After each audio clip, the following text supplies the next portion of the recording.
actually, one of the people, as I had this picture up earlier, managed to guess what community this is.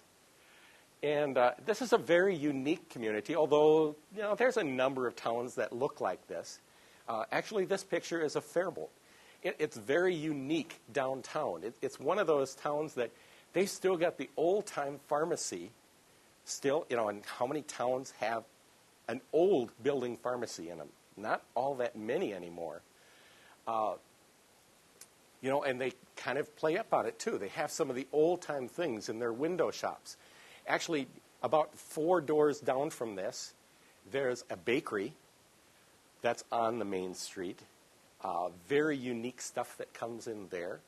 A couple doors down from that is a bookstore. And when I was there that day taking pictures in the community, there's actually you've seen those commercials with the little white dog, fluffy thing on one of the dog foods?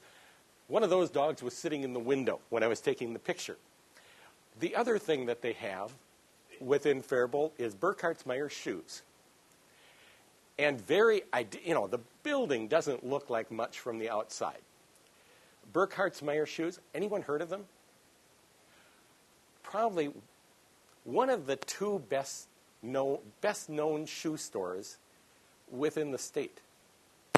In that Mayo Clinic actually sends people that are at the Mayo Clinic up to Faribault to have custom-made shoes for them. People with feet problems, very severe foot problems. They send them there because Burkhardt-Meyer's will tear apart shoes, remodify the shoes to correct certain foot issues that Mayo Clinic identifies, and then makes them for them. They just don't have ordinary shoe salesmen there. They do have some very, what you call shoe specialists. And I forget the term that's used, but actually when I've looked at websites from across the country of economic development, actually Burkhardt-Meyer's shoes is mentioned because of some of the things that they do. Probably the other more famous, or I should say another famous shoe store that I hadn't heard of until recently was Sven's, which sits up in Lindstrom. And I drove by it, didn't look like anything particular, and then I found out that they actually also sell a lot of shoes to Hollywood and made a lot of the shoes apparently for maybe one of the Star Trek movies or the Star Trek show. But apparently they have an outlet in Hollywood as well. I can't confirm that. I haven't, but that's the story I hear. Well, it's a good story anyway.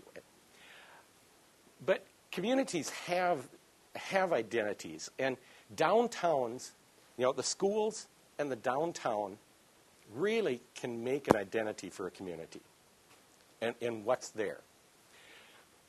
What I do in my work, and I'm going to kind of share some of the things that I do so you kind of get an idea of how do we use economic development programs within communities to kind of maintain a community's identity, but while still strengthening what's happening economically. The idea is to make people have jobs, have greater incomes, have amenities for them to be using within a community. Much of the work that I've been doing gets into what used to be back in the 60s and the 70s, you'll have the smiley face. And smiley face was just smiley. It's become something more, really, especially in about the last 10 to 15 years. We're at the age of Walmart.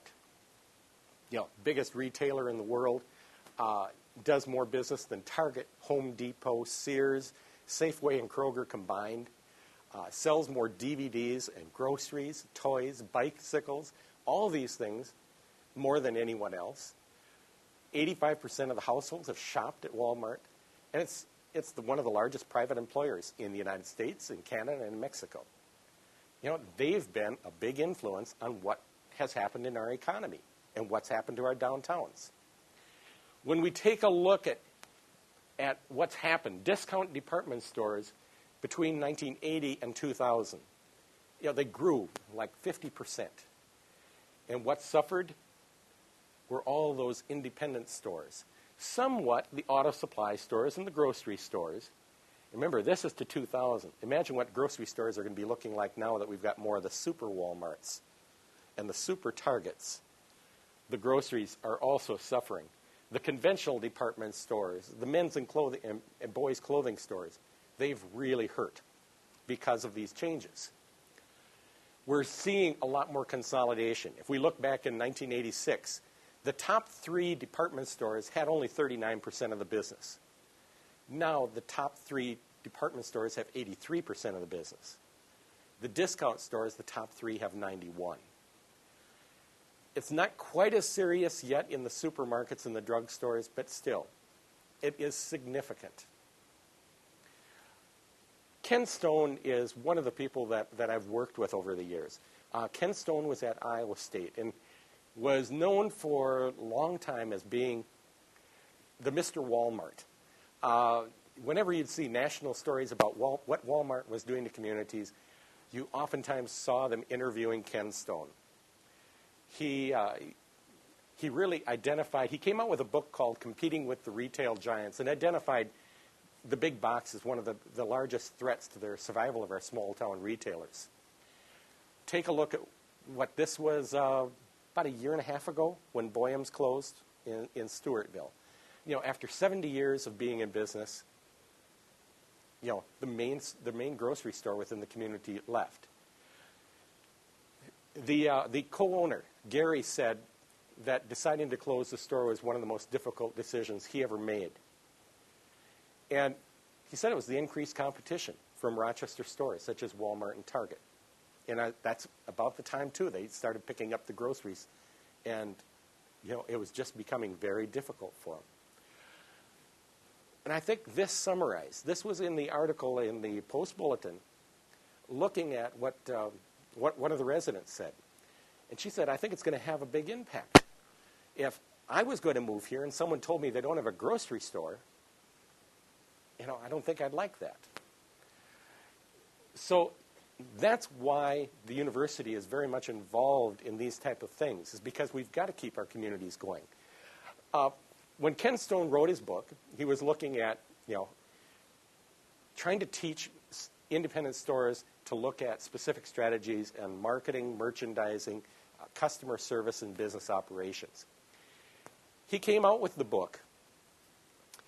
And one of the things that we had discussion with him on is, okay, I made these recommendations, but he said I never really researched it to find out, did it work as well as what I thought it should? He said it seemed to, but he says we did no research that combined it with it. So we took that next step. With the University of Minnesota, we went and checked with stores that were adopting these policies to see if they made a difference. We work with communities on 2 different programs. Retail trade analysis is one, small store success strategies is another, and we're just in the process of adding a third, which is looking at a market area profile.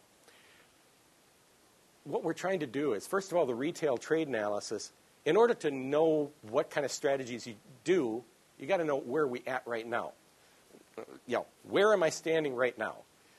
What's my problems? Where are my strengths? Understanding my retail market a little bit more. And then the small store success strategies is looking at, okay, how do we compete or coexist with the big box marketplace? The first session that we do, and I'm doing one of these tomorrow morning in Lake City, is a retail trade analysis. And that's looking at that history of what's happening in a community. When we take a look, this map, colorful map of Minnesota, is kind of showing where the problem areas have been in Minnesota. Where we've got red is those are the communities, the counties, where 60% or more of the sales are being done outside of the county. When people are making purchases, they're going someplace else. So you take a look, Houston County, Dodge County, where I live, Sibley County, just north of Mankato, LeSueur County, also Jackson County and Murray County. And you just take a look along the northwestern side, you know, more counties like that.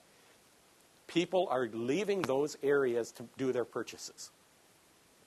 The areas that are really drawing them in are more the blue and the purple. And, you know, you may say, well, God, why are we seeing the Becker County, Otter Tail County, Cass County? Why do you think those counties up there are drawing people in? What is it about those counties that they have in common? Lake counties. That's where the travelers are going. So when we're looking at per capita sales, you actually have people coming up there who don't live there and making purchases during the week. You know, especially lodging is one of the big things that they're purchasing. But they're also picking up some other things while they're up there. Of course, the other ones that are really strong, Mankato and Rochester, and parts of the Twin Cities, you know, Hennepin County and Ramsey County. So those are very popular areas. And, of course, you've also got Duluth up there as well.